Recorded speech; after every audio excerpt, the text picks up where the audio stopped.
ইসরায়েলের উপর ইরানের পাল্টা ক্ষেপণাস্ত্র হামলায় উত্তপ্ত হয়ে উঠেছে পরিস্থিতি। ইরানি ক্ষেপণাস্ত্র আঘাতে তেল আবিবের একাধিক ভবন ধ্বংস হয়ে গেছে এবং ইসরায়েলের প্রতিরক্ষা ব্যবস্থা আয়রন ডোমেরও ক্ষতি হয়েছে। এতে আতঙ্কিত হয়ে পড়েছে তেল আবিবের সাধারণ মানুষ।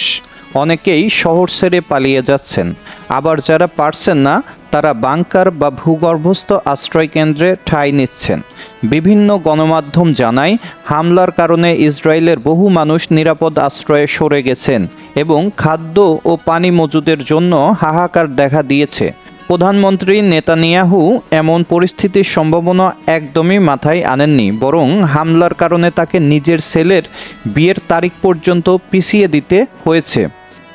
সিএনএনের জেরুজালেমের প্রতিনিধি জেরেমি ডায়মন্ড জানান, তিনি তেল আবিবের রাস্তায় ধ্বংসাবশেষ পড়ে থাকতে দেখেছেন এবং উদ্ধারকর্মীরা ধ্বংসস্তূপে অনুসন্ধান চালাচ্ছিলেন। তিনি বলেন, 4টি ব্যালিস্টিক ক্ষেপণাস্ত্রের আঘাতেই এই ক্ষয়ক্ষতির মাত্রা তৈরি হয়েছে বলে ধারণা করা হচ্ছে। এক ইসরায়েলি নারী জানান, তিনি ভূগর্ভস্থ বেসমেন্টে আশ্রয় নিয়েছিলেন এবং বাইরে বের হওয়ার সময় দেখতে পান আশপাশের ভবনগুলো ধসে পড়েছে।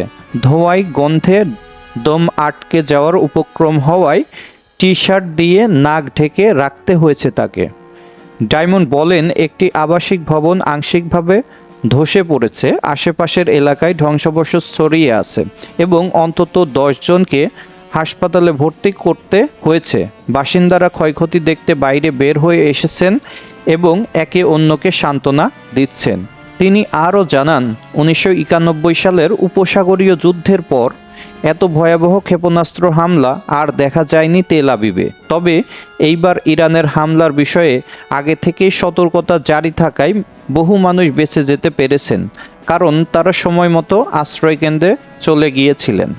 ভিডিওটি ভালো লাগলে লাইক এবং শেয়ার করুন, সাবস্ক্রাইব করে পাশে থাকুন, কমেন্ট করে আপনার মূল্যবান মতামত জানান। দেখা হবে নতুন কোনো আলোচনায়। আল্লাহ হাফেজ।